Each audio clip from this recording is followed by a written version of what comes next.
Ek groet julle vandag in Jesus Christus se kosbare naam. Altyd 'n eer, altyd 'n voorreg om 'n boodskapper van God se koninkryk te kan wees, saad te kan saai. En uit my gees, uit my hart, dankie vir die voorreg. En ja man, trek jou handbriek in jou lewe op. Kry vir jou 'n lekker koppie koffie of 'n koppie tee, kry vir jou 'n bietjie water. Trek jou Bybel nader, pen en papier en hoor vandag wat op my hart gelê word.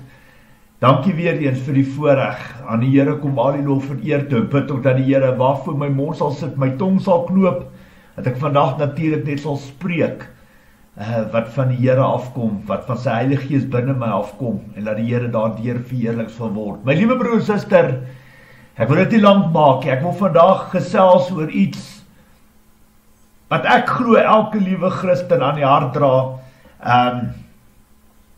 Jy weet, baie van ons het soveel uitdagings as dit kom by die bedienings.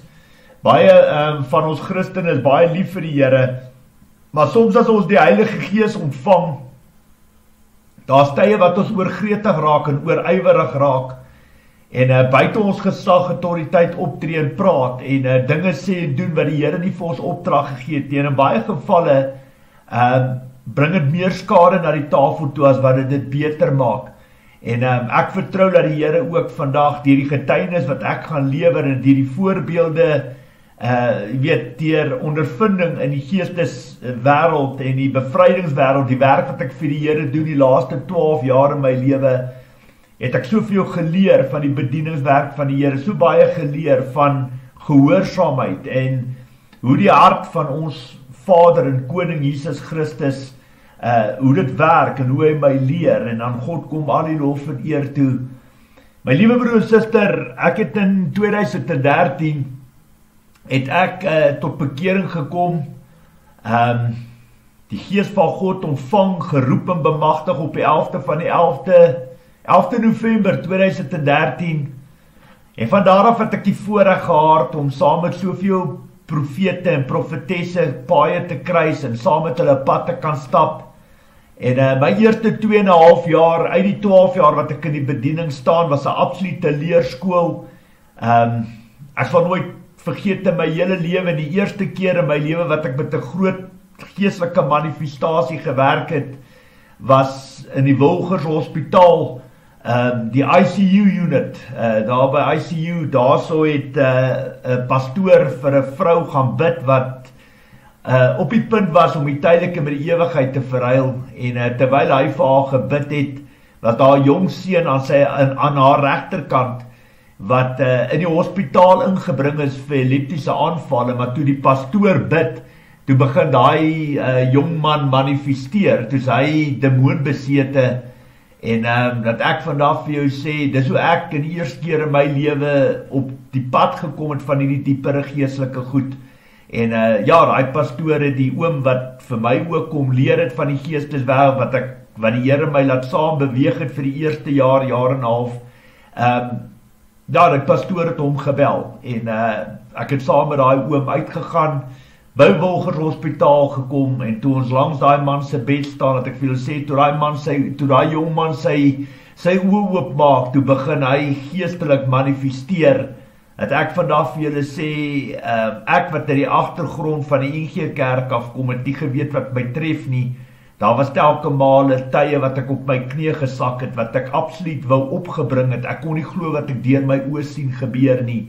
En dit was die begin. Ek onthou dit al soos gister, van 'n massiewe pad, 'n massiewe groot pad, wat ek die voorreg gehad het om saam met die Here pad te stap. Maar ja, van daar af het ek in my lewe baie mense ontmoet, telke male in my huis vol mense, profete, profetesse, kinders van die Here af ontvang, en daar gesing en gebraai, en woord gebreek, en ja, beradings gedoen, bedienings gedoen, baie mense wat geprofeteer het en in die naam van die Here gepraat het. En ongelukkig, so swaar as wat dit klink vandag, niks van dit wat gepraat is daar het ooit die lig gesien nie. Dit het nooit so uitgewerk nie, want dit was nooit van die Here af gewees nie.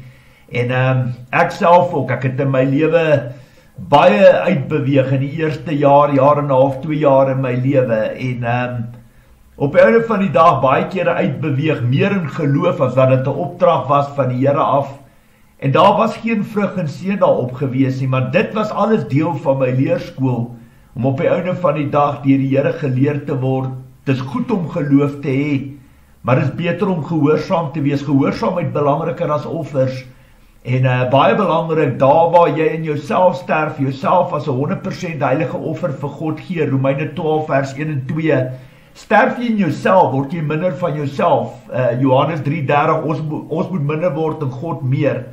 En dan begin jy jou opdragte van God afkry, nie God sy opdragte van jou nie. En dit moes ek in my lewe op die harde manier gaan leer.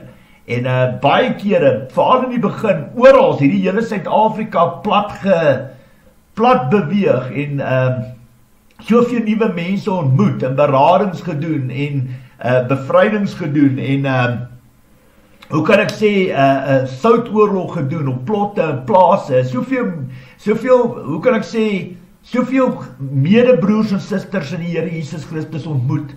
Maar op die einde van die dag, ek wil amper sê 60-80% van dit wat ons uitgevoer het daar, het nooit vrug gedra nie. Daar was nooit vrug en seën daarop nie. En ja, ek was ook maar soos 'n bus sonder brieke. Jy weet wat, dit wat jy doen jy in geloof. Is lief vir die Here. Jy's absoluut bevoorreg om te sien wat die Gees van God deur jou doen. Maar op die einde van die dag, met al die mense wat by ons aan huis gekom het, profete, profetesse, soveel mense wat aan huis by ons gebly het en baie met ons gekruis het, het daar swakheid ingekom, het daar dwaalleer ingekom, het daar valsheid ingekom. En in my geval, in my gesin se geval, was daar stadiums wat van hierdie profete, profetesse ons die hande op kom lê het. En jy weet baie van hulle sit daar in die sitkamer of waar ons ook al sit en kuier of 'n braaivleis hou en sing en praat van die Here en profeteer. Dan begin daar in die naam van die Here gepraat word en God het nooit daai opdrag en toestemming gegee nie. Nou baie kere sê hulle nie, die Here sê so en die Here sê so, die een probeer groter God as die ander een wees. En op die einde dag, jy toets dit nie. Ek het baie van dit nie getoets nie. Ek is nog 'n jong besem, ek vee niet en ek groei en ek is passievol. Jy weet, van my kant af, ek sal die hele wêreld wil red en elke tweede persoon wil jy na die water toe trek en doop en jy wil na die Here toe lei en jy wil almal red. Jy weet mos, as ouens 'n nuwe besem is, dan ken jy nie die foute nie. Jy het nie wysheid, jy het nie kundigheid nie, jy het nie ervaring van hoe Satan deur mense kan kom nie. En dat ek vir jou sê, hy hou van die omgewing van die kerk, veral as daar baie valsheid is en wanneer baie mense in die naam van die Here praat en optree, en God het nooit daai opdrag gegee nie of nooit daai spesifieke mense opgeroep nie. En so moes ek tot 'n val kom, op die einde van die dag op die harde manier gaan leer, wat nie net ek nie, maar my vrou en my kinders gebind was aan die okkultes, deur handeoplegging en deur allerhande dwaalleer en ook outomaties mense wat sê die Here sê so en die Here sê so, en dan luister jy wat sê hierdie profete, wat sê hierdie profetes, en dan gaan jy mos nou maar aan met die boodskap, jy stuur dit mos nou aan, sonder dat jy dit getoets het, en op die einde van die dag is dit alles leenses, is jy deel van daai leen, en so het Satan vroeg in my bediening, my baie kere kom ore aan sit, en dat ek vir julle sê, ons het beweeg, ons het nie stil gesit, ons was hierdie hele Suid-Afrika vol, maar op die einde van die dag het jy meer in geloof opgetree, as wat jy in opdrag van God opgetree. Die stem van die Heilige Gees was daar, ja, maar jy weet, ons het nie geleer om seker te maak, te toets en die opdragte van die Here af te ontvang. Ons het net soos 'n bus sonder brieke uitbeweeg en handes op siekes gaan lê en demone uitdryf en die woord versprei en verkondig en huise skoon gemaak, plotte, plase gaan skoonmaak en beraad en bediening gebid en ja, op die einde van die dag was dit meer 'n geloofsaak as wat dit op die einde van die dag van die Here afgekom het, en dit was alles deel van 'n leerskool wat ek moes deurgaan. Die Here het alles toegestaan en toegelaat, en ek sal dit nooit vergeet nie. In 2015 hier by die 20ste Mei rond, het ek tot 'n val gekom, en ja, lang storie kort, op daai spesifieke dag het die Here my nie net kom verlos en vrymaak van handeoplegging, hoe ek gebind was, en my vrou en my kinders gebind was aan die okkultes nie, maar hy het vir my kom leer waar die dwaalleer is, Hy het my ook kom leer van hoe belangrik is dit om te toets wat uit mense se monde uitkom, seker te maak hoe het kom van die Here af, seker in jou gees en jou hart te toets, en dan dit te versprei as die Here vir jou opdrag gee, as dit wel van die Here afkom. En dat ek vir julle sê, op daai spesifieke stadium, het die Here my verlos en vrygemaak. Ek sal dit nooit vergeet, hierdie skrif, 1 Korintiërs 10 vers 13, kort en kragtig opgesom. Die Here sal nie toelaat dat jy buite jou vermoë jou kragte beproef word. Hy gee vir jou 'n uitkoms. En daai uitkoms is Jesus Christus. Die bloed, die kruis, die naam van Jesus is teen Satan en sy hele bose koninkryk. En dat ek vandag vir julle sê, daar was seker een van die grootste skeidings wat die Here vir my kom leer het. Hoe belangrik is dit, nie net om in geloof op te tree nie, maar in opdrag van die Here, om die opdragte van die Here af te ontvang. En nie lang daarna nie, ek sal dit nooit vergeet nie, seker so 6, 7, 8 maande daarna, toe gaan ek in mense praat van seisoene, ek weet nie of jy dit regtig so kan noem nie, maar ja, in my geval 6, 7 maande daarna, op die 11de Februarie 2016, het die Here my op die eerste 40 dae vasgesit, het hy my op 'n 40 dae gesit, en ja, dit was eintlik 'n baie spesiale tyd, want as ek in 'n 40 dae ingesit word, dan is ek konstant in die Bybel. Ek lees die hele Bybel in daai 40 dae, lees ek die hele Bybel deur, en eet die brood van die Gees. Verstaan jy sal nie net van brood alleen lewe, maar van elke woord wat in die mond van God kom, en dis hoekom jy in die woord is, want dit vul jou gees in tye van die 40 dae vas. En ek sal dit nooit vergeet nie. Dit was weet 40 dae vas wat die Here my sekere tye laat eet het, en ek kon vloeistowwe gedrink het soos water en liquifruit en byvoorbeeld rooibos tee sonder melk, sonder suiker. So in daai 40 dae was daar tye wat die Here my toegestaan het om in daai 40 dae om te vas, om te eet naweke, maar die meeste van die tyd was vloeistowwe. En toe ek daar klaar was ek was amper klaar met die eerste 40 dae, toe sê die Here, hier is nog eene vir jou. Toe gaan ek met die tweede ene aan, maar dit was net vloeistowwe gewees vir die 40 dae, wat jy net water en 100% vrugtesap en tee gedrink het. Ek het maar meestal op water en vrugtesap gelewe, maar ook in daai tyd ook baie gewig verloor, en baie sterk in die gees geword, en eintlik maar amper, jy weet, baie mense sê, dis onmoontlik, jy kan nie vir so lank nie eet nie, maar daar was ook tye wat Jesus Christus ook 'n 40 dae terug deurgewerk het, en selfs Moses ook, hy was 2 keer op by die berg, wat hy niks water, niks kos geneem het, vir 40 dae nie, 2 keer, en ja, dit is die Here wat jou vul, en jou versterk, en jou geestelik bou en sterk maak, en die vlees raak minder, en die gees word meer, en 40 dae het vir my soveel betekenis gekry.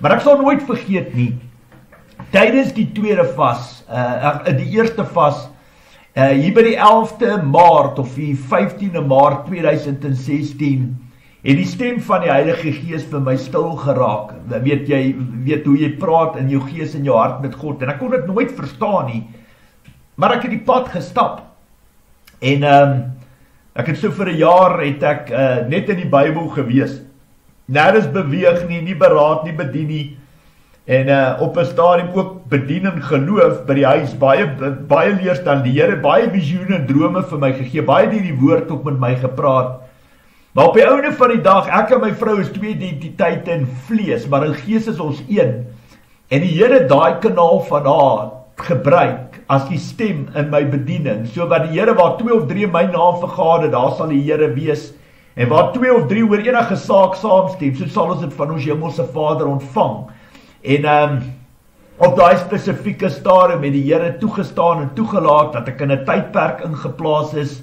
Dis ook so deur die weet aan die Here aan ons bevestig, maar die Satan het dit opgeëis, en dis hoekom God dit toegestaan en toegelaat het, en op daai spesifieke stadium in my lewe het ek nooit geweet vir hoe lank dit sou wees nie, en vir God is gehoorsaamheid belangriker as offers, en jy vat dit elke dag soos dit kom, en elke oggend, elke aand as jy op jou pos, jy lees jou Bybel, jy bid elke dag, en jy vat wat jou hand goed vind om te doen, en verder soos mense op my pad gekom het met berading en bediening, of wanneer die Here my uitstuur na kerke toe, of die Here stuur my uit na gesinne, families toe, het die opdragte gekom, maar deur die stem van die Here, maar deur my vrou se kanaal, en nie deur my kanaal nie, maar saam met ons as kombinasie die bediening laat gaan, en ons het die bediening geloop, en ek het absoluut al sterker en sterker in gees geword, maar ek was in vlees, was ek in gevangenskap, as ek het so kan sit, miskien nie in 'n tronk, soos Paulus hulle nie, maar ek was in gevangenskap by my perseel, by my huis, maar in gees was ek vry, en al wanneer ek uitbeweeg, is wanneer die Here natuurlik daai opdrag en toestemming gee.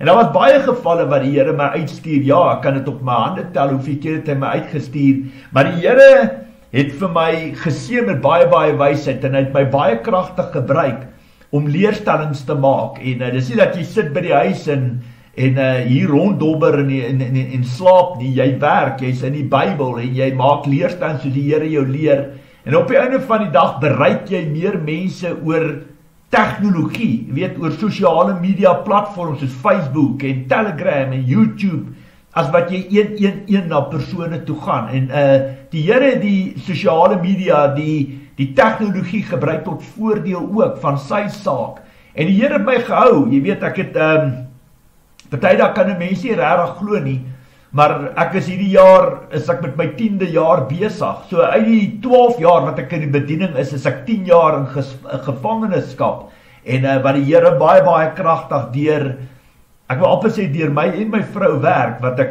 my beradings, my bedienings, my bevrydings, my leerstellings wat ek maak, jy sal niks hoor, jy sal niks ontvang, jy sal niks lees, as God se seën nie daaroor is nie, en wat ook al die redes mag wees, dit is toegestaan en toegelaat, dit is aangevra deur die vyand hier buitekant, en God het dit toegestaan en toegelaat, en latere van tyd, het die Here ook vir ons Daniël 7 vers 25 tot 27 gegee om dit te staaf en te bevestig, wat julle daar sal lees, dat die vyand se oë, sy visie, sy fokus op die heiliges van die Allerhoogste is, die van ons wat vashou aan die getuienis wat Jesus gelewer het, en die 10 gebooie natuurlik gehoorsaam. Julle sal sien in daai stuk, dat die Here vir 'n sekere tydperk ons oorgegee het in die mag van die vyand, en dis die een liggaam van Christus, 1 Korintiërs 12 vers 12 tot 31, die heiliges van die Allerhoogste wat vir 'n sekere tydperk oorgegee is in die mag van die vyand, tot daar waar God die lyn trek, tot daar waar die Here sê, dis genoeg, en dan sal hy die deurbraak en oorwinning en verlossing teruggee aan sy heilige volk, want sy heerskappy is 'n ewige heerskappy, en dit kan jy ook lees in Openbaring 12 vers 17, so ja, dit wat die rede is, en vandag gaan ons op baie sterk aan wat dit aanbetref, maar daar is baie belangrike punte wat die Here op my hart kom druk. Ja, hierdie leerstelling se naam is God se perfekte wil vir jou lewe, en ek wil vandag vir jou sê, in my lewe het ek geleer, 2 Korintiërs 6:7, dat jou wapens vir aanval en verdediging is, om die wil van God te doen, nie die wil van jou eie ek, me, myself and I nie, nie die wil van ander mense nie die wil van Satan nie, maar die wil van God. As jy jouself gesterf vir die dag toe jy tot bekering gekom het, sê die woord, jy het jouself verloon, onthou jy word minder, God vul jou met die Heilige Gees en jy word meer, God word meer deur jou, maar outomaties daar waar jy die Gees van God ontvang, word jy deel van die een liggaam van Christus, soos ek altyd vir mense leer, 1 Korintiërs 12 vers 12 tot 31, en die Bybel leer vir ons, dat die hand kan nie die voet verwerp en die oor ook in die neus, en as een het lei ons almal saam. So baie belangrik, weer eens, ek wil dit weer sê, om 'n Christen te wees is nie 'n one-man show nie, ons is deel van 'n span, van 'n eenheid, van 'n Christelike familie, van 'n liggaam waarvan Jesus Christus aan die hoof staan, en ons is 'n Christelike familie, dis hoekom Jesus Christus in Matteus 12:46 tot 50 vir ons geleer, wie is Jesus se moeder, wie is sy broer, wie is sy susters, almal wat die wil van God doen. So baie belangrik, daar waar jy in jouself gesterf het, gaan dit alles oor God en God alleen. Veral as jy jouself as 'n 100% heilige offer vir God gegee het. Ons is deur sondebeleid, ons is deur bevryding, en ons lewe baie naby aan die Here, maar vir God is gehoorsaamheid belangriker as offers. En ek wil vandag vir julle sê, in hierdie 10 jaar wat ek die pad stap, Dat al baie tye wat ek geestelik en emosioneel aangeval word deur die vyand, deur Satan homself en sy bose magte. Maar dan het ek ook in my lewe geleer, daar's net een groter vyand as Satan hier buite en dit is jy jouself. Jy sien, my grootste vyand is Koert Jordaan. En hy wil noord gaan en God wil hê ek moet oos gaan. En al wat Satan daar doen, gooi hout en petrol op die vuur.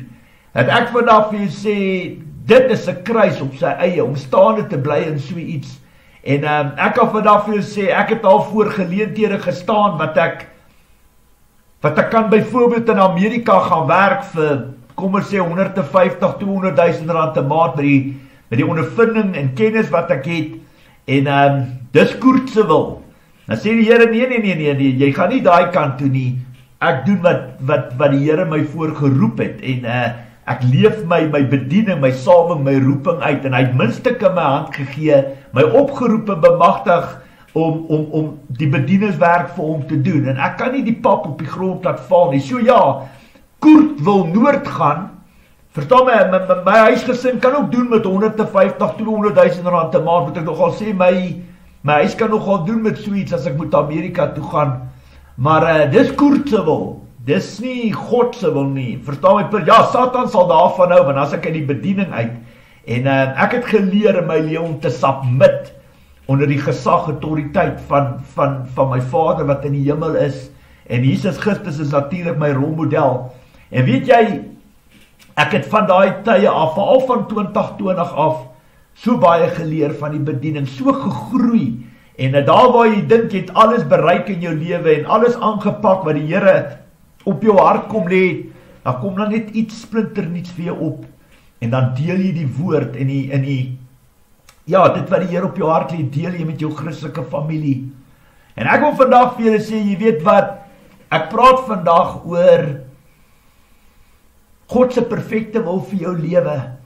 En weet jy wat is vir my baie, baie belangrik, is, ek het in my lewe geleer, hoe lyk dit as jy in geloof optree, die hele Suid-Afrika plat ry, en soutoorlog doen, en almal bedien hier buite, maar op die einde van die dag kom jy by die huis, en dan 80% daarvan het nie vrug gedra nie, of kom ons sê 20 of 30% daarvan het nie vrug gedra nie.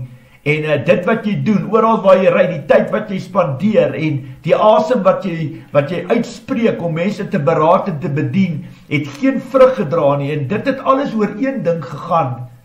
Dit was Koert se wil, en nie God se wil nie. Ja, my geloof is sterk. Ek sê altyd vir mense, kom ek wys vir jou hoe sterk is my geloof. As ek vir jou sê, kom sit hier by my, bring jou stoel, kom sit hier buitekant, hier by die swembad by my, dan hou jy my dop, ek gaan gou vir jou wys hoe sterk is my geloof in die Here Jesus Christus.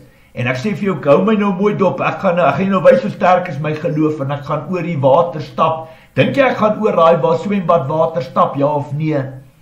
Nee, ek gaan nie. Weet jy hoekom? Want dit is Koert se wil, dis nie God se wil nie. Jy sien, die Bybel leef ons, dat moet die Here ons God nie op die proef stel nie. En ek kan vir jou verseker, as daai opdrag van die Here afkom, sit jy geloof in jou voete, en God sal die res doen. Dat ek vir jou sê, vir die Here is niks onmoontlik nie, maar dit het ek geleer op die harde manier in my lewe, vroeg in my bediening. God het dit juist toegestaan en toegelaat, sodat ek dit vandag vir mense soos jy kan leer.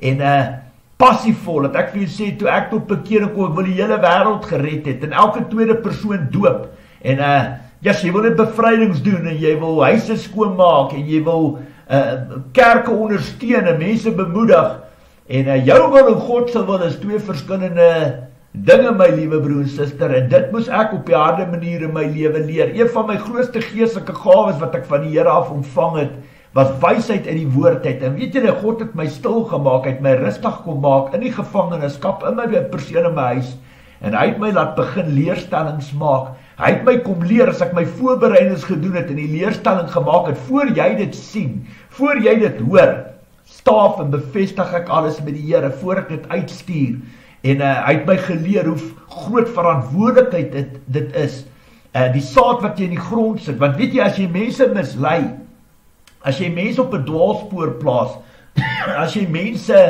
'n struikelblok is vir mense, kan jy die koninkryk van God verloor. Jy kan jou plek in die koninkryk van God verloor. En ek wil vandag vir jou sê, ek kom opnuut vandag na jou toe, wat vandag na my luister, Ons mense het partykeer snaakse maniere hoe ons die seëninge van God meet. Baie mense kyk daarna en sê, "Jesus, my die ouens dag en nag op TV, Jesus, God se seën is oor hom." Miskien nie, maar ek gaan vandag vir jou 'n bietjie iets anders te verduidelik. Baie mense sal kyk weer na baie geestelike leiers, dan bou hulle elke tweede dag 'n mega kerk, en daai kerk is chok en blok wat hulle daar jive en kuier en party hou, en dit is lofsange, en dit is praise and worship, en al daai tipe dinge. Dan sê die Here, kyk hoe seën die Here daai persoon, weet jy wat, hier kom nog 'n mega kerk. En of baie mense meet weer God se seëninge, en dit wat hulle ry, en dit wat hulle van die Here af ontvang het, groot huise, en die karre wat hulle ry, en die meubels wat hulle het, die klere wat hulle dra, en hoeveel geld hulle het.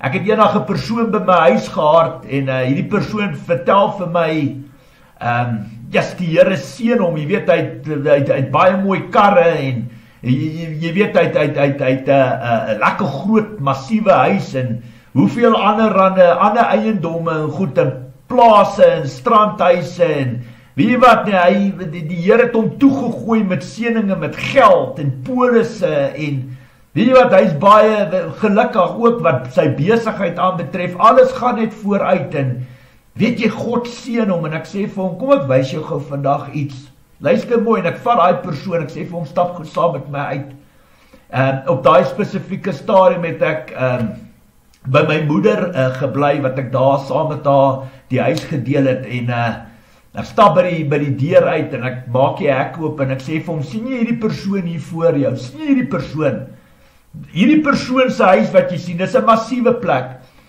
is omtrent 5 verdiepings, twee verdieping huis met 5 slaapkamers, en hierdie persoon ry van die heel beste karre, en geld is nie 'n probleem daar nie. Ek sê vir hom, sien jy hierdie plek, is mooi nie? Hy sê ja. Ek sê, weet jy aan wie behoort dit? Aan 'n persoon wat in die moslim geloof vasgevang is. Hy's 'n moslim in die Islam geloof. Ek sê vir hom, hierdie persoon glo nie in Jesus Christus nie. Hy aanbid en dien hom nie. Kyk in wat lewe hy. Kyk hoe lekker hy het. Hy die room van die lewe. Ek sê, maar voor jy my terug antwoord, kom ons stap gou hier na die regterkant toe. En ek vat hom, ek gaan staan voor 'n huis, dat ek vir jou sê, daai huis omtrent so 7-8 verdieping huis.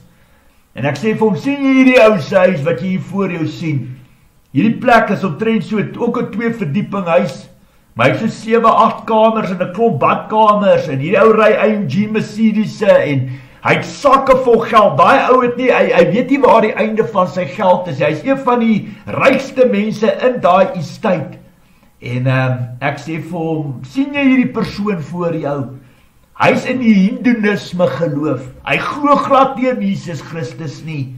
Alright, hy aanbid en dien hom nie. En kyk hoe lewe hierdie ou. Ek sê vir hom, luister nou mooi wat ek vandag vir jou sê. Moet nooit ooit in jou hele lewe die seëninge van God en geld of materiële dinge probeer meet. Jy sal 'n absolute dwaas wees.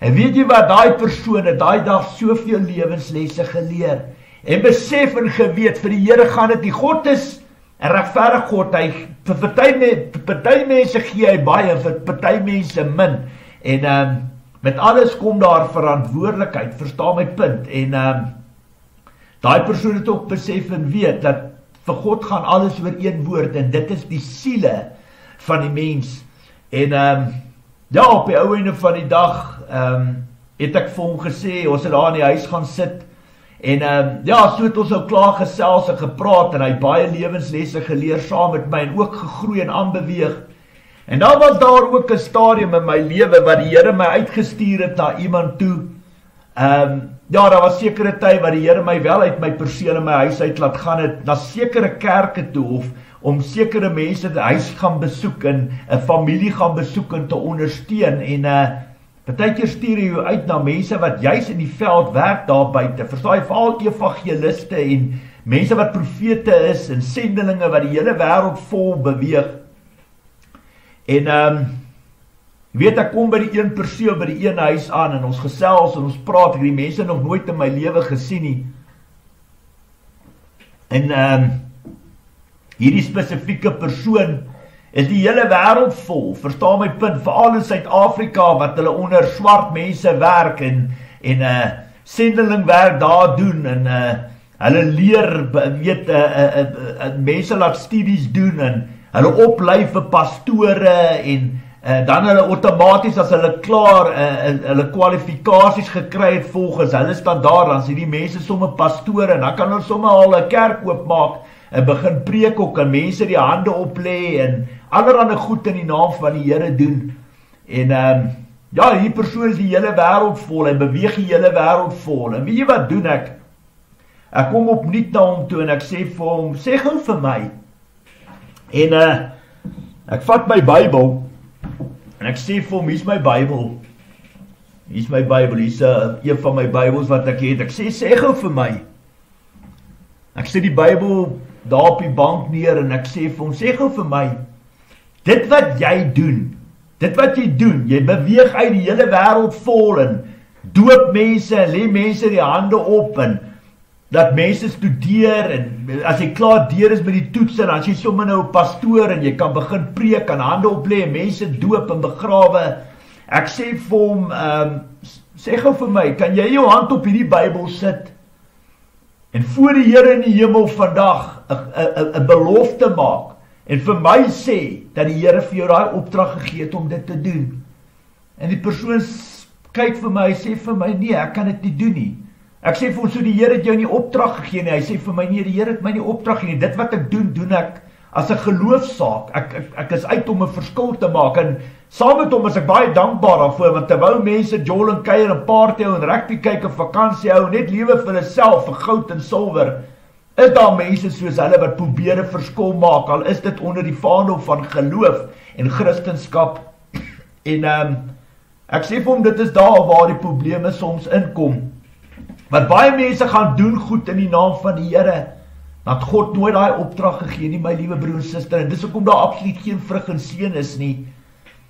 Ek is op die einde van die dag, ek sê vir hom, jy weet, jy laat 'n persoon, jy vat sommer enige persoon daar uit, ja, die persoon miskien die harde keuse om Jesus Christus te ontmoet, en nou besluit julle sommer nee, laat hy studeer gou vir so 2-3 maande, en as hy al die toetse geskryf het, dan is hy outomaties in julle oë sommer 'n pastoor, en dan outomaties kan hy begin gooi, hy kan begin hande oplê, mense doop en mense begrawe in die naam van die Here, die woord versprei en verkondig.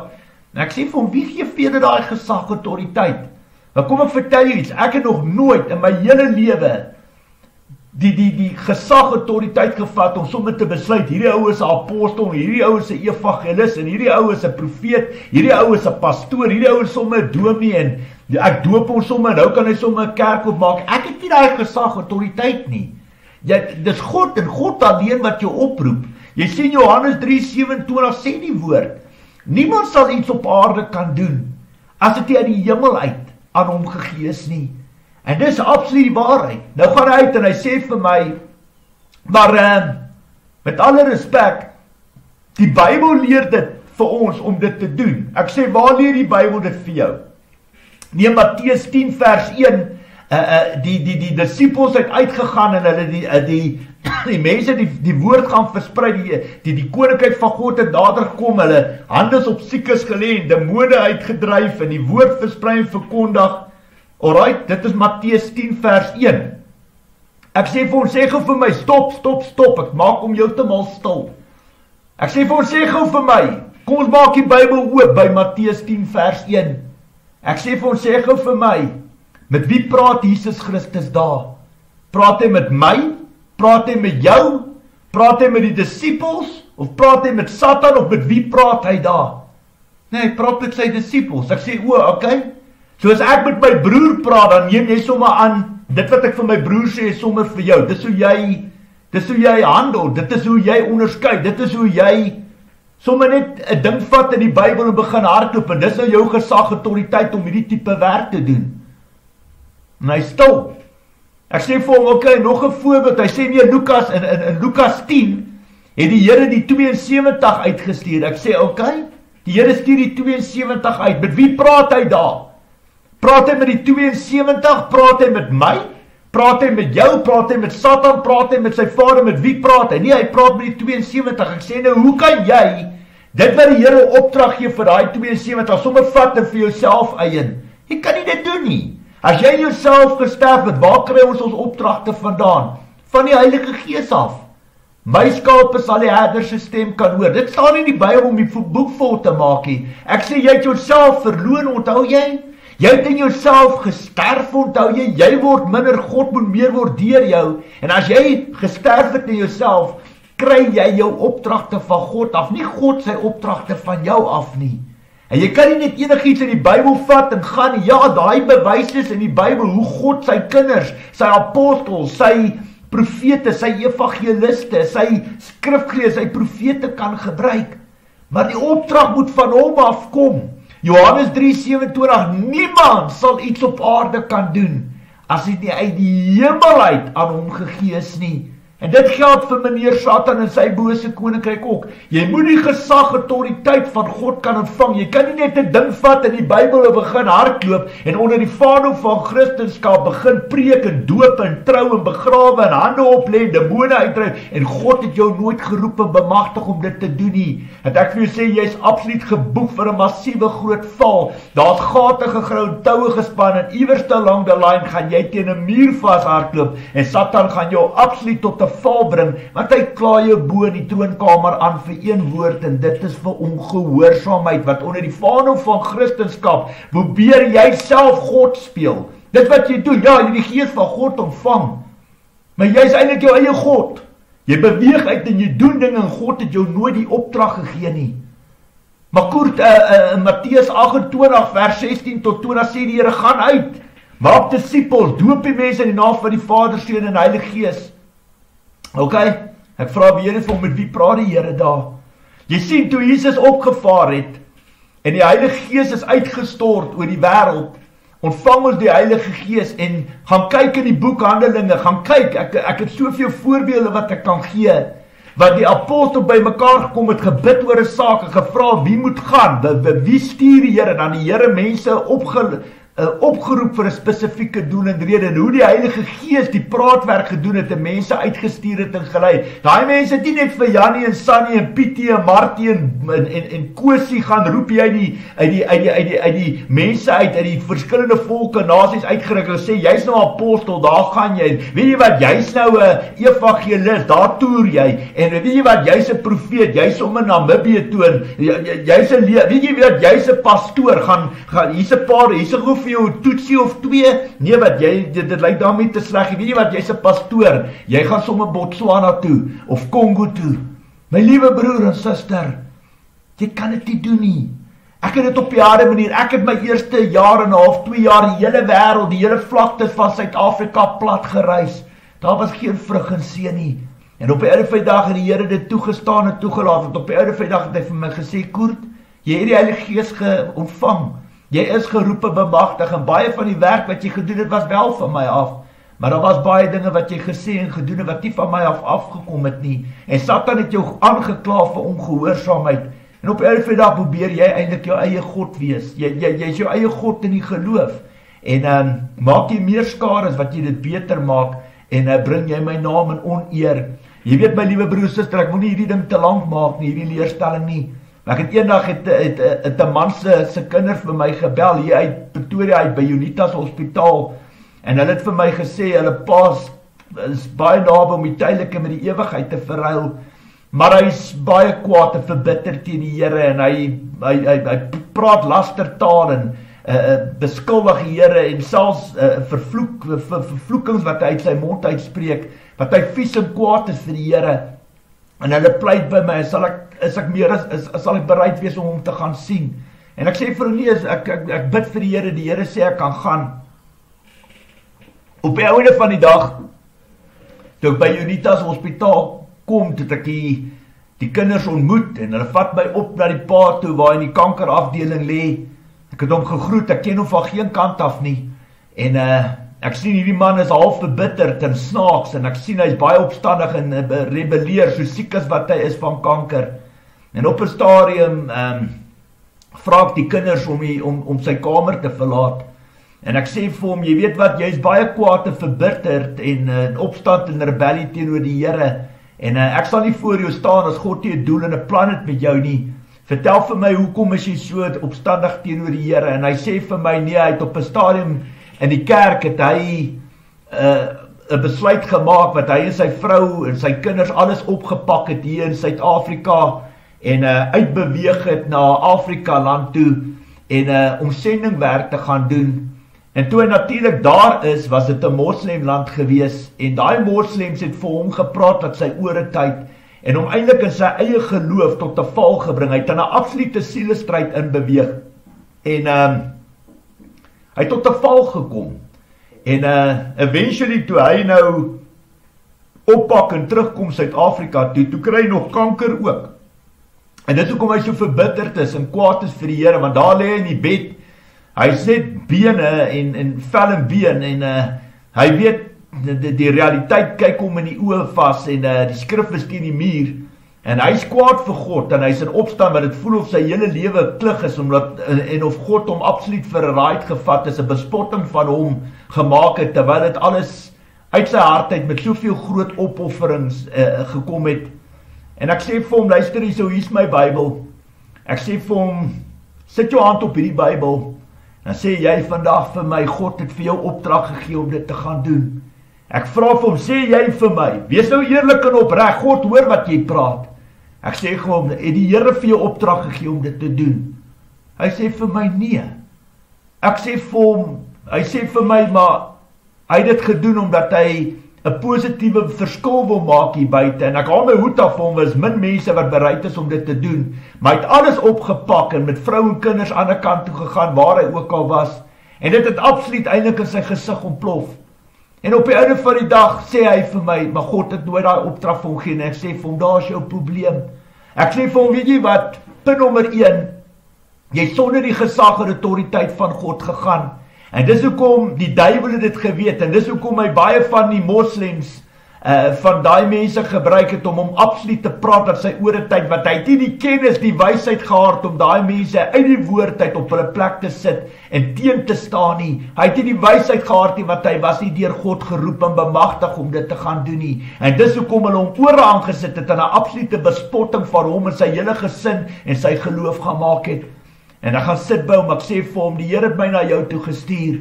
Alles wat jy wil weet, wat jy nie geweet het nie, vra dit vir my. Wat is in jou hart, vra dit vir my. En ek glo, dat deur die teenwoordigheid en die wysheid wat God vir my gee, gaan ek vir jou kan antwoord op elke vraag, wat jy in jou hart het, wat jy nie verstaan het en nie geweet het nie. En ek was baie bevoorreg daai dag, om elke vraag, wat hy vir my gevra het, te kon beantwoord. En hy het in sy woorde verstik, sal nooit vergeet hoe hy aan die huil gegaan, langs my gesit. Ek wil amper saam huil as ek net dink daaraan. En hy op die bed vir my gesit, en ek het vir hom sê, luister nou mooi wat ek vanaf vir jou sê. Ek het hom gehelp, dat hy vir die Here om verskoon en vra, en die Here het hom vergewe.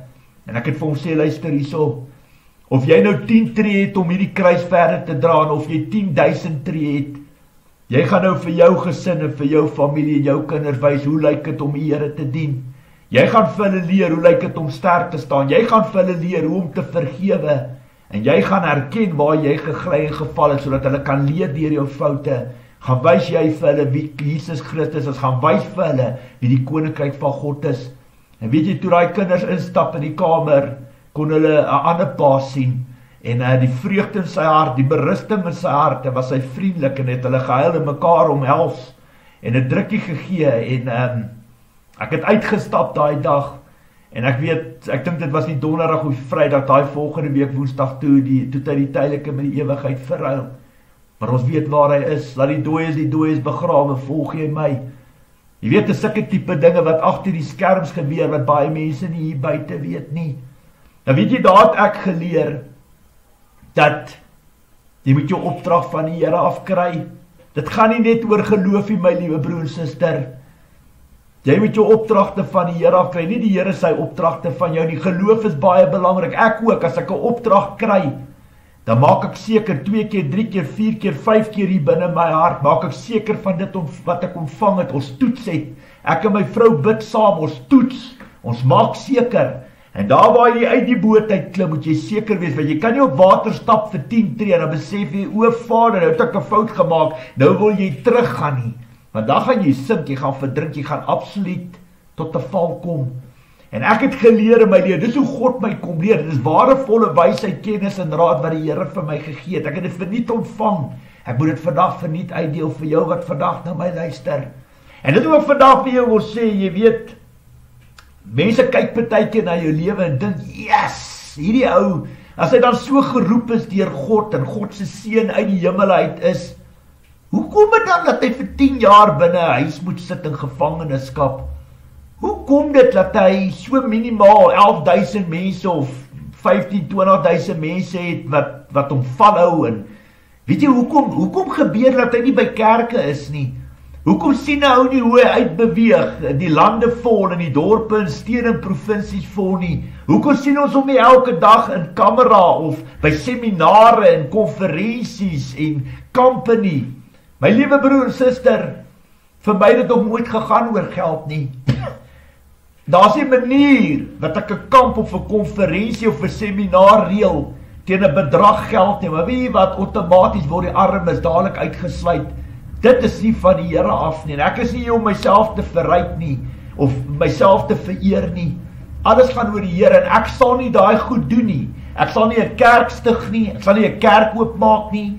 Ek sal nie uitbeweeg, ek sal nie kampe, seminare of konferensies hou as God my die opdrag gee nie. Ek sal geen byeenkomste hou nie.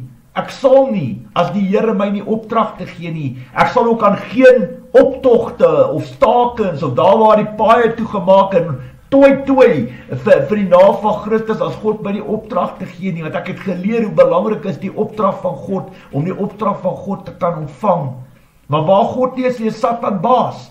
En ek kan vandag vir sê, Satan soek my uit met 'n krag.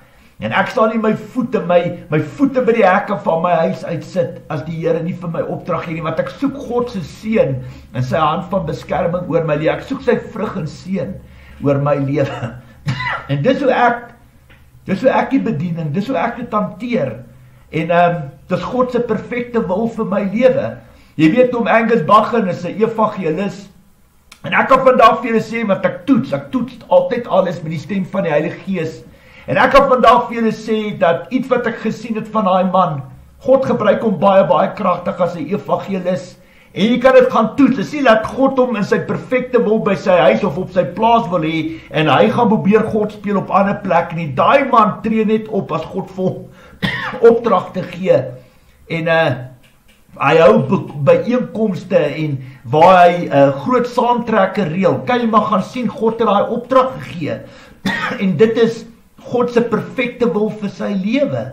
En so is God se perfekte wil op hierdie stadium, op hierdie oomblik wat ek vandag met jou praat, is dit God se perfekte wil vir my lewe, dat ek in gevangenskap, soos Paulus, soos Petrus, hulle ook getrou gehoorsaam wees.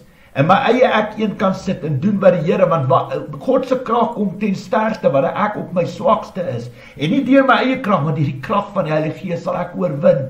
En daar's 'n skrif in die woord 2 Korintiërs 10 vers 17 en 18, wat die Here sê, as ons roem, moet ons in die Here roem, maar die een wat die beproewing deurstaan, is nie die een wat homself prys nie, maar die een wat deur die Here geprys word.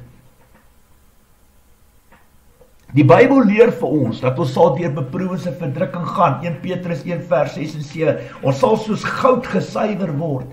En ons moet baie versigtig wees, om te sien, en te probeer, vir God, ek wil op sy karakteriseer, en probeer dink soos God dink, en dink soos hy dink, en om probeer, om vergelyk, verstaan my punt, jy weet, hierdie persoon, mense kyk na 'n sekere geestelike leier, en as hierdie ou sit al sy 3de, 4de mega kerk op, en die kerk is vol, nee, dis net party, jol en kuier en geld maak, en dan sien jy weer 'n ander persoon wat dit moeilik het, kinders van die Here wat dit moeilik het, wat al is hulle kinders van die Here, al is hulle gesalfdes, geroep en bemagtig, en ek toets dit, ek weet daai vrou byvoorbeeld is 'n gesalfde van die Here, dan sit sy, wat sy nie eers haar eie huis het nie, nie eers haar eie salaris het nie, nie eers haar eie kar het nie, en wat sy sukkel in armoede nie, wat sy sterk staan in geloof, en deur dit alles nog beraad te bedien, en deel is van 'n kerk en ondersteun, dan sê mense, maar as jy dan so geroep is en bemagtig is deur God, en God se seën oor jou lewe het, hoekom lyk jou lewe dan so? En so praat mense baie kere oor my ook. Verstaan my punt, wat hulle sê, maar as jy dan so geseënd is en geroep is, hoekom het jy nie jou eie kerk nie? Hoekom beweeg jy nie uit nie? Hoekom is jy nie in die oorlogsveld nie? Hoekom sien ons jou nie op TV nie? Hoekom hoor ons jou nie op radio nie? Hoekom is jy in gevangenskap?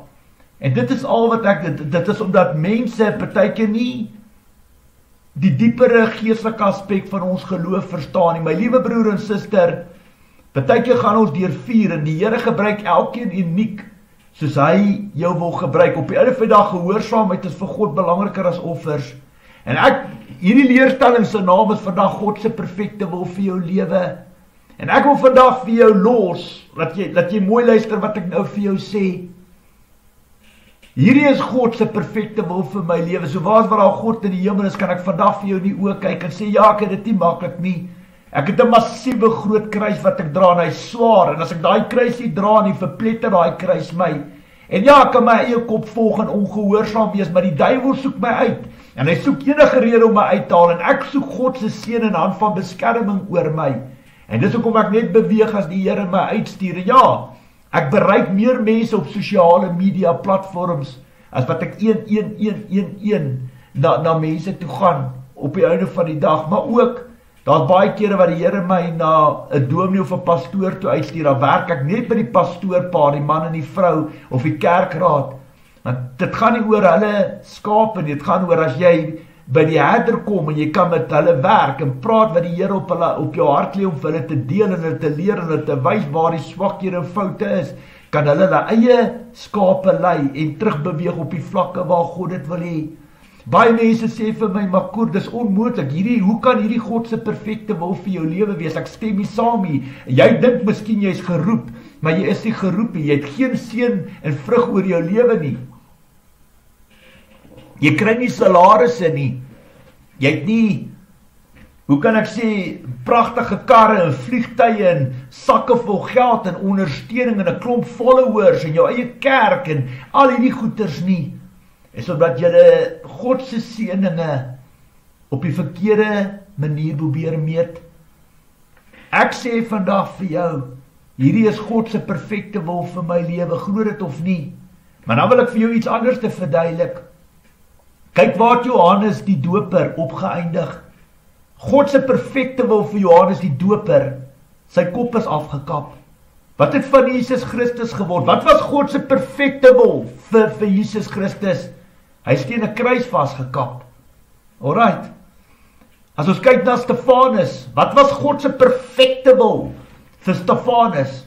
Hy's gestenig, hy's doodgegooi met klippe. Wat was God se perfekte wil vir Jakobus? Hy's met die swaard doodgemaak. Dan kyk ons na Simon Petrus en ons kyk na Paulus. Wat was God se perfekte wille vir hierdie twee mense gewees? Daai ouens is absoluut heldeer vir die koninkryk van God. Daar was tye wat God se perfekte wil vir hulle lewens ingesluit het, dat hulle skipbreek moet ly, dat hulle in koue moet slaap, dat hulle dikwels sonder kos gaan slaap het, dat hulle soms met klippe gegooi is en hoe kan ek sê, aangerand is, beledig is, sleg gemaak is, hulle moes gevlug het van die een dorp na die ander dorpe, en daagliks moes hulle hoe kan ek sê, die aanvalle van die vyand trotseer het, wat mense hulle wil doodgemaak het, hulle wil stil gemaak het, en dit was God se perfekte wil vir hulle lewens. Hulle het miskien die sakke vol geld gehad, en 3, 4, 5 mega kerke, en mooi karre gery, en pakke salarisse verdien, en dit is die ander kant van Christenskap, wat nie vir ons mense geleer word nie, my liewe broer en suster. God se perfekte wil vir jou lewe, vir waar God jou gebruik as 'n gesalfde van die Here, is nie altyd soos jy dit graag wil hê nie, maar dit gaan oor gehoorsaamheid. Want dit wat Satan wil doen, hy kry 'n sekere tydperk, vir hoe lank dit ook al is, en jy moet daai tydperk in gehoorsaamheid kan uitleef, en God verheerlik deur jou geloof en gehoorsaamheid, en nooit ooit in jou hele lewe, kan jy jou eie belange bo God se stel nie. En partykeer is dit moeilik, dat ek vir jou sê, ek werk met baie kinders van die Here, en ek praat nie hier van koffiedrinkers en koeksustereters nie. Ek praat van mense wat sondebelydenis, bevryding deurgewerk het, die hoogste bome wat die meeste wind vang hier buite, eisters in die geloof. Want ek vir jou sê, daar gaan daai mense partykeer die onmenslikste beproefde verdrukking en aanval en noodlot deur, tydperke in hulle lewens, wat jou ore sal tyd, en ek wil amper sê, jou broek sal laat bewe, en die mat onder jou voete sal uitdruk.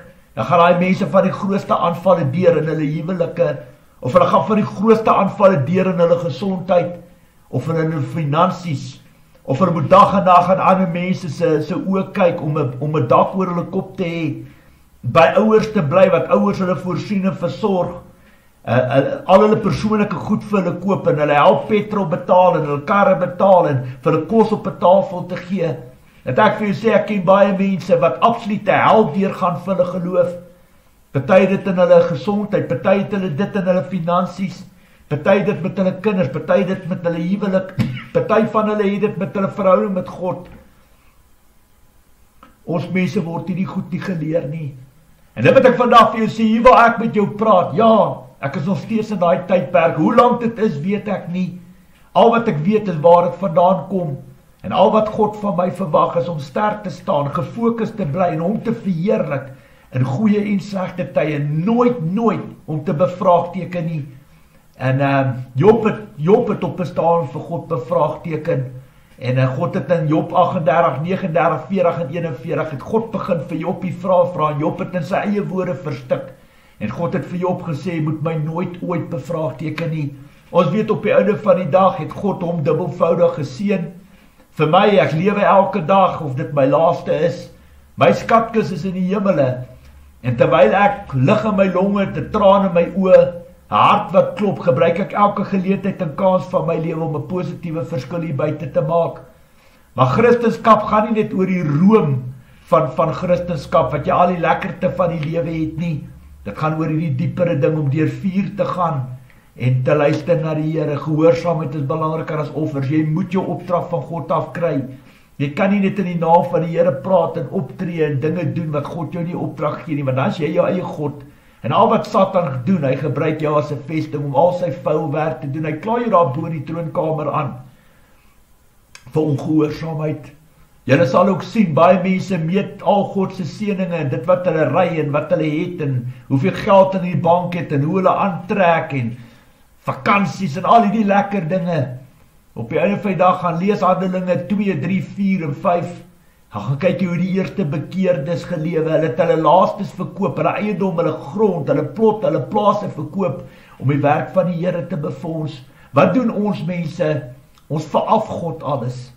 En dit wat ek vandag vir jou wil sê, weet jy wat? Jy moet jou opdragte van die Here afkry. Jy kan nie net hierdie Bybel vat, en 'n skrif vat en sê, nou is dit myne, en daar gaan ek met 'n ding hier. Nee. Daai is voorbeelde vir ons, om te wys wat God deur mense kan doen, gewone, onperfekte mense wat 'n perfekte God aanbid te dien, maar Jesus het self die opdragte gegee. Waar kry ek en jy ons opdragte vandaan? Van die stem van die Heilige Gees. Wie roep jou op vir diens? Die Here roep jou op. Hier is ek was 'n transporter van beroep. Ek het nie gevra om hierdie werk te doen nie, maar ek is geroep en bemagtig die dag toe tot bekering kom. Het God my geseën met apostelskap, my bediening, Jesaja 42, en jy kan dit gaan staaf en bevestig, gaan kyk in die Bybel by Lukas 4, 18, 19 en Jesaja 61 vers 1 en 2. God het dit ook nou daar weer gestaaf en bevestig met Romeine 1 vers 2 tot 5.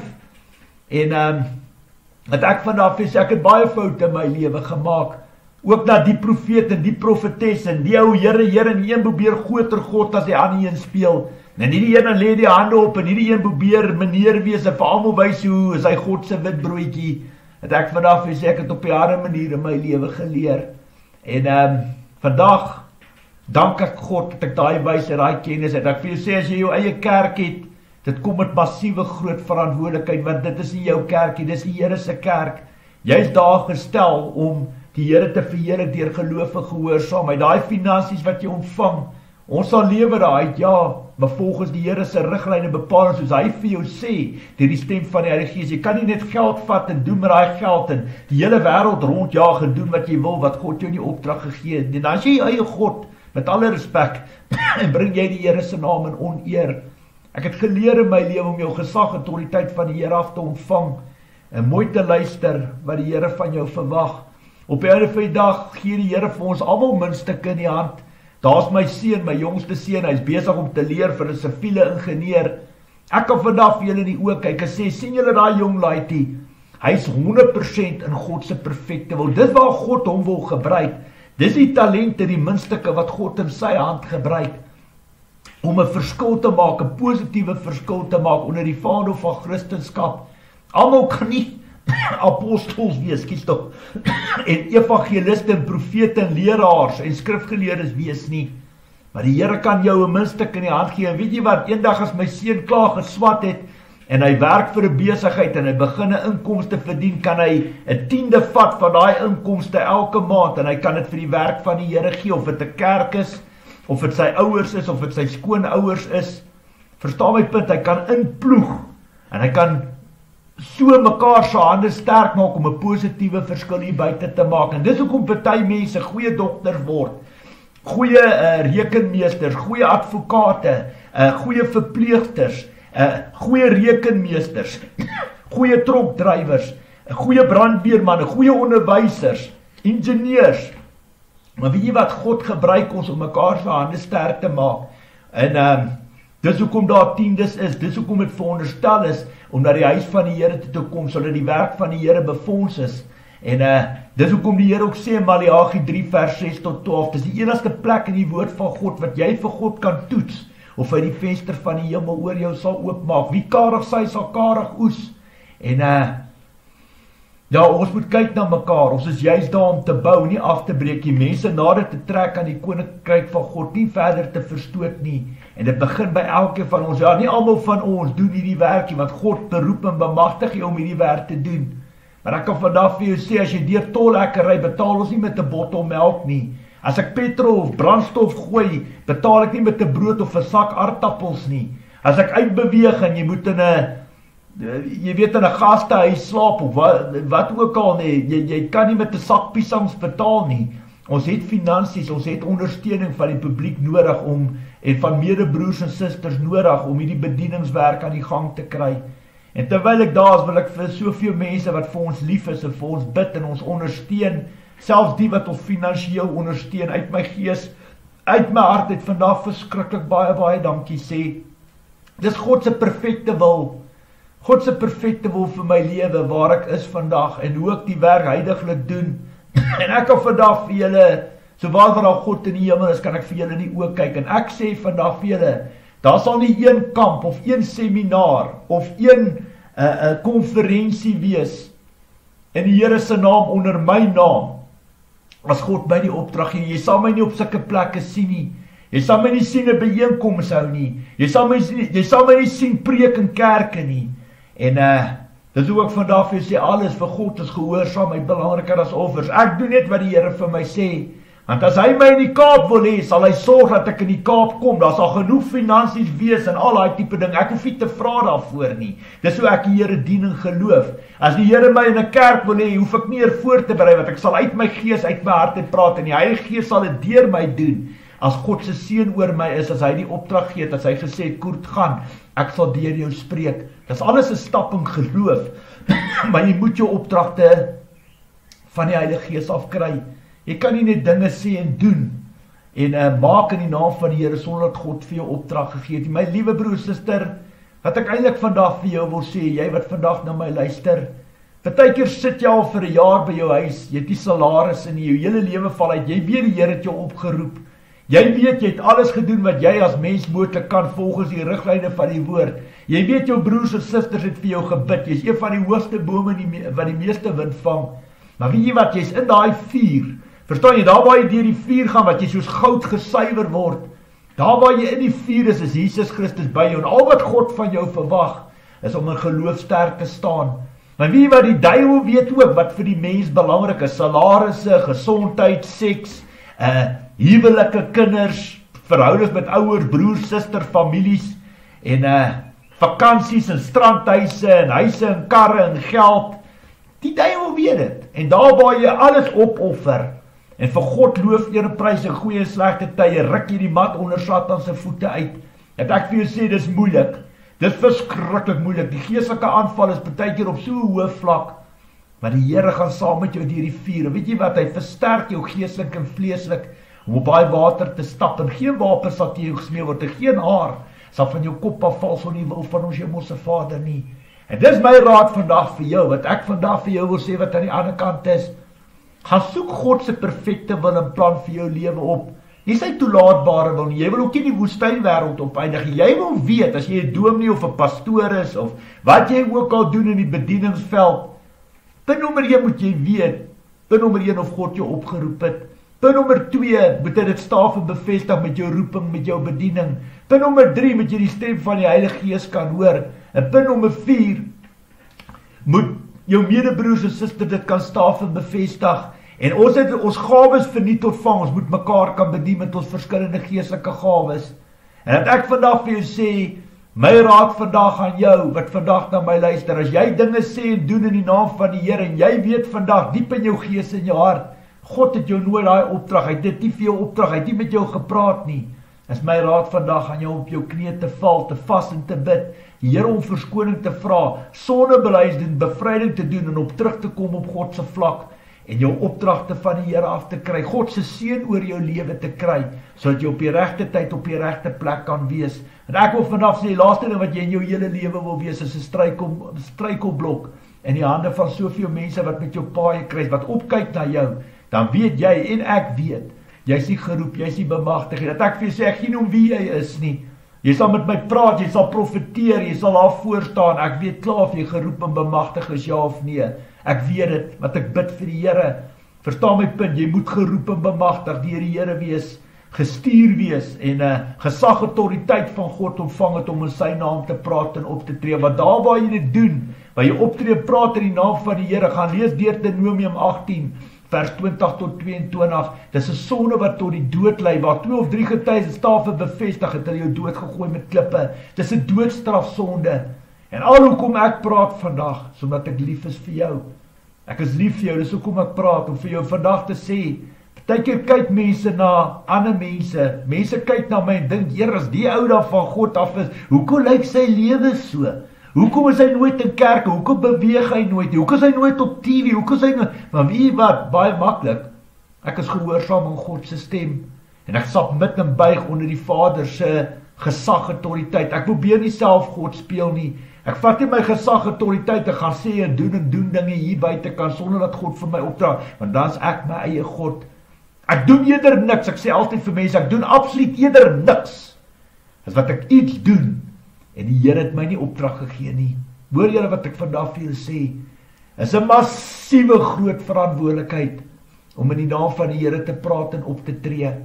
En jy wil nie op die einde van die dag die rede wees hoekom Satan die kerke kom infiltreer het, en wat jy, dat hy jou misbruik as 'n vesting om al sy vuil werk in die kerke te doen, deur hande oplegging, daar waar hy in die naam van die Here praat, en die Bybel haar ewe halfhartig versprei en verkondig, en 'n halfhartige evangelie uitdra, dat jy op die einde van die dag 'n struikelblok in die harte van mense is nie, want dan kom Matteus 13 vers 40 tot 43 in plek, en ek sê vir jou, so waar daar God in die hemel is, jy gaan pa staan, of jy 'n kerk het, of jy 'n ministerie het, wat jy ook al doen, daar sal nie vrug en seën wees nie, jy's op die einde van die dag, met alle respek, jou eie grootste vyand, en jy is niks anders as 'n valse profeet nie.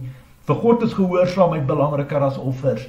Jy moet jou opdragte van die Here afkry, en soos ek ook, as ek by die hekke uitbeweeg, het God vir my die opdrag gegee. Niemand sal sy voete by my sit, as die Here nie opdrag gee nie, en ek sal ook nie my voete by ander mense sit, as God my nie opdrag gee nie. Ek soek God se seën oor my lewe, want daar's 'n vleeslike wêreld, en daar's 'n geestelike wêreld, en ek kan vandag vir jou sê, Satan, sy bose koninkryk, Satan soek my uit, want ek openbaar hom vir wie en wat hy is, en ek wys mense uit aan die foute, wat soveel baie van ons mense maak.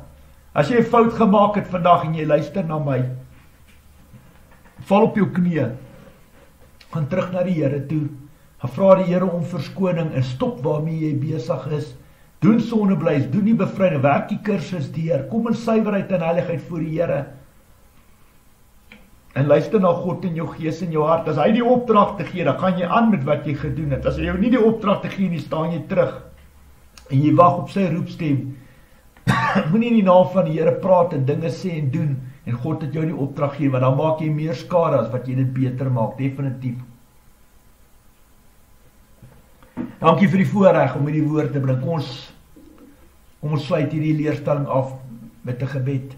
Ons maak oor toe. Vader, ek kom in Jesus Christus se kosbare naam wat die weg, die waarheid en die lewe is. Kom ek vandag opnuut na U toe, U wat God skepper is van hemel en aarde. Here, U is, ek is God van Abraham, Isak en Jakob. U wat koning is van volke, van nasies, wat gister, vandag, môre altyd dieselfde is. Ek prys en loof U, Here, as die God van die onmoontlike, die God van meer as genoeg, die God wat gee ver bo dit is wat ons vra. Here, U is die eerste, die laaste, die begin en die einde, die Alfa, die Omega, die leeu van Juda, God van Dawid. Ek prys U vir hierdie dag. Here, mag U naam geheilig word, mag U koninkryk kom, mag U wil geskied, soos in die hemel, Here, net so ook hier op aarde.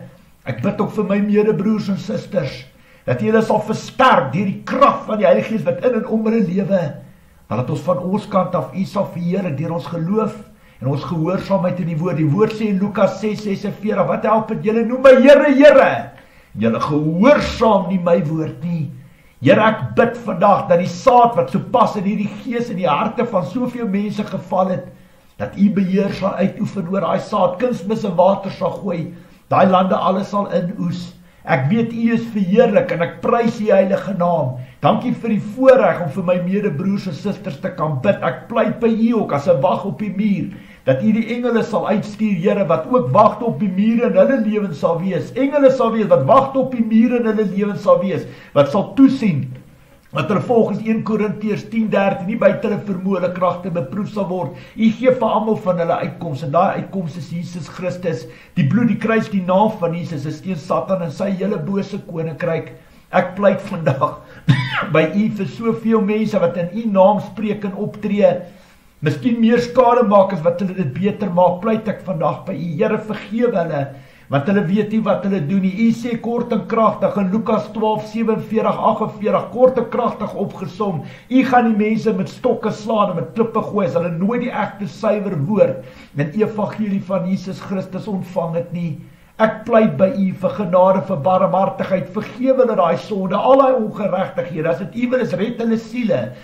Maak hulle attent, Here, vir daar waar hulle gegly en geval het, daar waar hulle U naam in oneer gebring, wat hulle skade maak, Here, wat hulle self God speel, wat hulle U naam gebruik om hulle self, hoe kan ek sê, te laat triomfeer, Here, en homself hoe kan ek sê, Here, finansiëel te bevredig, Here, en skade te maak. Ek pleit vandag by U dat U elke hulpgeroep, elke traan, Here, elke smeekgebed van my medebroers en susters nie net sal aanhoor nie, maar ook sal verhoor, en dat U hulle die nodige wysheid, insig, kennis en krag sal gee om die wedloop te voltooi. En hoe kan ek sê, Here, en ja, die wedloop te voltooi en U absoluut te verheerlik, Here, en nie moed op te gee nie, Here, en absoluut te triomfeer oor al die vyande, Here, wat hulle val soek. Ja, Here, Satan is sy hele bose koninkryk met elke vesting, dat hulle absoluut oor hulle sal triomfeer, en dat U, my Vader, daardeur verheerlik sal word. Ons bid vir genade, vir barmhartigheid, vir tweede kanse. Die woord sê U is ryk aan barmhartigheid, grote genade, en niks maar niks kan ons van die liefde van God skei nie. Aan U liefde is daar geen einde nie. Ons vra dat U ons sal kom help, dat U ons sal kom red, Here, en ja, Here, dat Satan se slinkse, bose, perverse planne met vervloekings en al tot 'n val sal kom, en dat die naam bo alle name, Koning Jesus Christus, daardeur verheerlik sal word. U is nog steeds die God, nog steeds dieselfde God, wat gister, vandag, môre, altyd dieselfde is, dieselfde God, wat nog steeds wonderwerke en tekens doen, dieselfde God, wat 'n see oopkloof, wat geestelik en vleeslik vir ons 'n pad deur vuur, deur modder, deur sand, deur wind kan uitlê, dieselfde God, wat die onmoontlike moontlik kan maak. Here, ek bid dat U 'n bonatuurlike wonderwerk in die gees en die harte van soveel van hulle vandag sal doen, van my medebroers en susters, dat U 'n bonatuurlike wonderwerk in hulle gees en hulle harte sal doen, iets wat so massief en groot is, dat geen mens die eer en erkenning daarvoor kan ontvang, behalwe ons broer en koning Jesus Christus. Ek bid die genade van ons almagtige God oor hulle lewens toe. Die woord sê, die getuienis wat Jesus gelewer het, enige sonde vergewe, behalwe as jy die Heilige Gees laster. So ja, Here, daar waar hulle hande opsteek en sê ek is skuldig, pleit ek dat U dit nie net sal aanhoor nie, maar ook sal verhoor, en dat U hulle sal help en bystaan, ons sal terugbring op die vlakke waar U hulle kan gebruik. En ja, Here, dat U sal verheerlik deur hulle geloof en hulle gehoorsaamheid, maar ook deur die talente en wysheid waarvoor U hulle geroep het. Aan U God en Koning kom al die lof en eer toe. Dankie vir die woorde wat U op my tong gelê het. Aan U, Here God en Koning, kom al die lof en eer toe. Ek prys U daarvoor in U Seun se naam, Jesus Christus, ons verlosser, ons saligmaker, ons rolmodel, ons koning. Ja, Here, Immanuel, God by ons. Dankie vir hom aan wie U volle heerskappy gee in die hemel op aarde. Hy wat waardig is om die boek oop te maak, die seels te breek. Hy wat is en wat was en wat kom. Aan hom kom al die lof en eer toe in Jesus Christus se naam. Ook vir U wat op die troonstoel sit. Ja, U sit op die troonstoel. U die scepter in die hande wat U besluit staan vas. As U spreek, dan sidder die hemelliggame hier buite. Aan U kom al die lof en eer toe. Ons submit en ons buig en ons luister en ons groei. En ons prys U vandag in goeie sakte. Ons sê vir U dankie, Here, vir die woorde wat U deur my hart gespreek het. Ja, U perfekte wil en plan is nie altyd maanskyn en rose nie. U perfekte wil en plan vir elkeen van ons is nie die roem van Christendom nie. Maar ons weet, Here, U krag kom ten sterkste wanneer ons op ons swakste is. En ons wil getrou wees, ons wil gehoorsaam wees, ons wil 'n positiewe verskil maak. En ons wil eendag daai woorde hoor, getroue diensknegt en slaaf. Oor min het ek jou aangestel, oor baie sal ek jou toevertrou. Kom in en kom deel in my vreugde. Dankie, Here, ons kan nie wag nie. Ons kan nie wag om die oorwinning te sien, Here, want ons weet, Here, dis U en U alleen wat die oorwinning na die tafel toe bring. Aan U God en Koning kom al die lof en eer toe. Ons prys U daarvoor in Jesus Christus se naam. Dankie, Here, dat U altyd my gebede verhoor. Ek prys U daarvoor in Jesus Christus se naam. Amen. Mooi dag daar, my liewe broer en suster. Dankie vir die absolute erevoorreg om hierdie boodskap op die tafel te sit. En ek weet my Vader in die hemel is verheerlik. Doen huiswerk. Luister die boodskap 1 keer, 2 keer, 3 keer, 4 keer deur. En maak seker dat jy huiswerk gaan doen en dat jy kyk na jouself. En laat ons almal op dieselfde vlak beweeg. En nie self probeer God speel nie. As jy wil eers staan in die koninkryk van God, moet jy bereid wees om soos Jesus nederig, sagmoedig te wees, bereid om voete te was, die minste te wees, tigend teregwysing en vermaning te kan ontvang en te groei van daar af en 'n reus in hierdie geestesriem te wees. Gaan nie oor hoe jy val nie, is hoe jy opstaan. Leer deur jou foute. Ons almal is daardeur. Ek het ook 'n T-shirt in die kas. Ek het op jare 'n manier geleer. Maar ek kan vandag vir julle in die oë kyk en ek kan vir julle sê, sien julle waar my lewe is? Ek is in God se perfekte wil. En ek wil vir julle sê, is 'n absolute eer en voorreg om vir God op hierdie vlakke te aanbid en dien. 'n Absolute eer en voorreg. En mag hy verheerlik word deur elke tree wat ek gee, elke woord wat ek spreek, waar ek gaan, waar hy my ook al stuur, mag hy daardeur verheerlik word in Jesus Christus. 'n Mooi dag daar vir almal, lief vir julle almal. Shalom vrede, ons praat gou weer. Groetes vir almal. Dankie vir almal se liefde en ondersteuning. Ons praat weer. Groetnis. Shalom.